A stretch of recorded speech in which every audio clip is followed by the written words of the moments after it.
Corona కాలంలో ఇప్పటివరకు మూతపడ్డటువంటి ఈ సినిమా హాళ్ల మీద, అలాగే వినోద రంగానికి సంబంధించినటువంటి వాటి మీద ప్రసార మంత్రిత్వ శాఖ ఒక కీలక నిర్ణయం తీసుకోబోతోంది.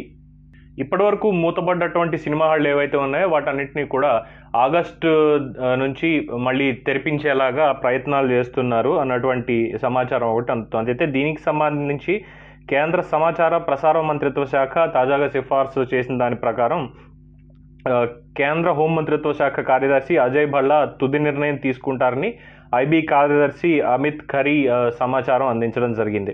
అయితే ఆగస్టు 1 నుంచి లేదా ఆగస్టు 31వ తేదీ నుంచి దేశంలో అన్ని నగరాల్లో కూడా సినిమా హాళ్లను పునఃప్రారంభించాలి అని చెప్పి ఒక సమాచారం అయితే అందుతోంది.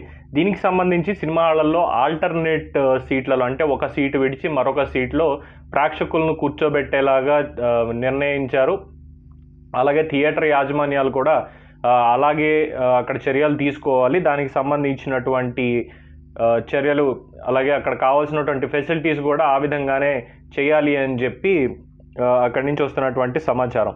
అయితే దీనికి సంబంధించి ఇటు థియేటర్ ఓనర్ల దగ్గర నుంచి, అలాగే సినిమా వ్యాపారుల దగ్గర నుంచి వస్తున్నటువంటి విమర్శ ఏంటి అంటే 25% ప్రేక్షకులతో మేము థియేటర్లు నడపలేము, సినిమాలు తీసిన వాటిని కోట్లల్లో ఖర్చు పెట్టి ఇప్పుడు కేవలం పావలాకి మేము అమ్ముకోలేము, అలాగే ప్రదర్శించలేము, వీటి మీద మాకు ఆదాయం కూడా ప్రస్తుతానికి రాదు అన్నటువంటి వాళ్ళ నిర్ణయాన్ని తెలపడం అనేది జరిగింది.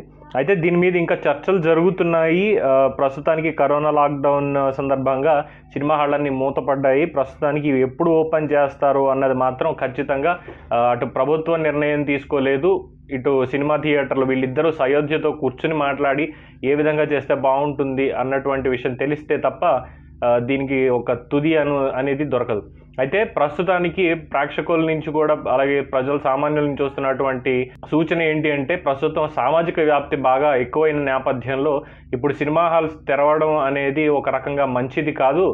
కొన్ని లక్షల మంది ఉపాధి కోసం చూసి కోట్ల మందికి దీన్ని వ్యాపించేలా చేయొద్దు అన్నటువంటి విషయాన్ని వాళ్ళు తెలియజేస్తున్నారు. అలాగే సినీ కార్మికులకు సంబంధించి ప్రభుత్వం ప్రత్యేక చర్యలు తీసుకుని వాళ్ళకి వేరే ఉపాధి మార్గాలు కల్పించాలి అన్నటువంటి విషయాన్ని తెలియజేస్తూ ఉన్నారు.